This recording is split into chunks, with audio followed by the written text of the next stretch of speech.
करीब 1 वर्ष पहले अशोकनगर रेलवे स्टेशन का 12 करोड़ रुपए में उन्नयनीकरण का काम हुआ था, जिसमें कई सारे निर्माण एवं दूसरे नवीन काम शुरू हुए थे। मगर इसके काम शुरू होने के साथ ही विवादों में आ गए थे। विवाद था इनके भ्रष्टाचार से जुड़े हुए चीजों को लेकर और गुणवत्ताहीन काम को लेकर। लगातार इसको लेकर शिकायत की गई थी। कई बार यहाँ के टाइल्स लोगों पर गिरते गिरते बचे थे। न केवल खम्भों के बल्कि आसपास के निर्माण कार्य भी बुरी तरह से क्षतिग्रस्त हो गए थे। आज भी रेलवे स्टेशन के मुख्य द्वार के ऊपर लगी सीलिंग झरझरा कर गिर गई। गनीमत रही कि यहाँ से गुजरने वाले लोगों के ऊपर नहीं गिरी, अन्यथा बड़ा हादसा भी हो सकता था। इसको लेकर लगातार शिकायत की जा रही है। कुछ ही देर पहले इसी मुद्दे पर भारतीय जनता पार्टी के जिला अध्यक्ष आलोक तिवारी से इस सारे मुद्दों को लेकर सवाल जवाब किए गए थे।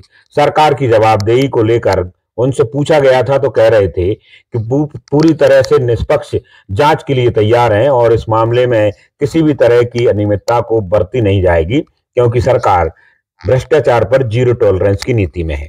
अब ये झरते हुए टाइल्स और उखड़ती हुई दीवारों के रंग रोगन क्या भ्रष्टाचार की श्रेणी में नहीं आते?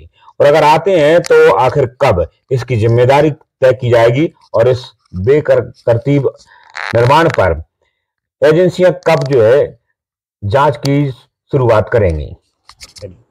अशोकनगर में एक रेलवे स्टेशन है जिसका उन्नयन का कार्य पहले हुआ था, जिसमें बड़ा भ्रष्टाचार हुआ, शिकायतें हुई, बकायदा जांच की बात की गई, मगर कुछ नहीं हुआ।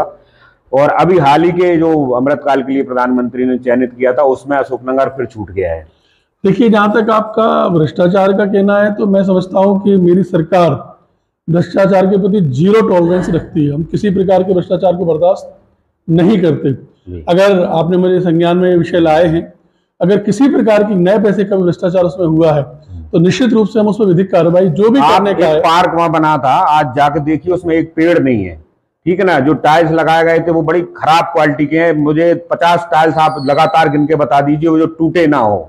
तो अगर आप ये भ्रष्टाचार की श्रेणी में नहीं आते तो और आपको क्या देखना है? तो वहां जाकर जरूर देखिए। मैं देखता हूँ, मैं अशोकनगर का जिला अध्यक्ष होने के नाते कई बार रेलवे अधिकारियों को, कई बार सांसद को, कई बार लोगों ने शिकायत की है, अखबारों में, पेपरों में, सब जगह आई है, मगर इस पर जिम्मेदारी ली नहीं गई अभी तक। बिल्कुल, मैं अपने वरिष्ठ नेतृत्व को, माननीय जनप्रतिनिधियों को, सरकार को, सबको अवगत कराऊंगा और उसमें निष्पक्ष जो भी होगा, ऐसा नहीं कि अभी जो अपग्रेड होना था वो छूट गया, गुना हो गया, हमारा अशोकनगर फिर रह गया। नहीं, ऐसा नहीं है कि अशोकनगर छूट गया, निश्चित रूप से अशोकनगर होगा, मैं आपको विश्वास दिलाता हूँ। मगर अभी प्रधानमंत्री ने जब किए तो सूची में तो नाम नहीं था उसका। बिल्कुल होगा, निश्चित होगा। बारी जैसे हमारे मध्य प्रदेश, हमारे अशोकनगर की आएगी, निश्चित रूप से होगा, विश्वास मैं आपको दिलाता हूँ। चलिए, एक चीज जो है, चुनाव जब हो रहे थे, उपचुनाव में तो बड़ी बड़ी घोषणाएं हुई थी, बहुत बड़ी बड़ी घोषणाएं हुई थी।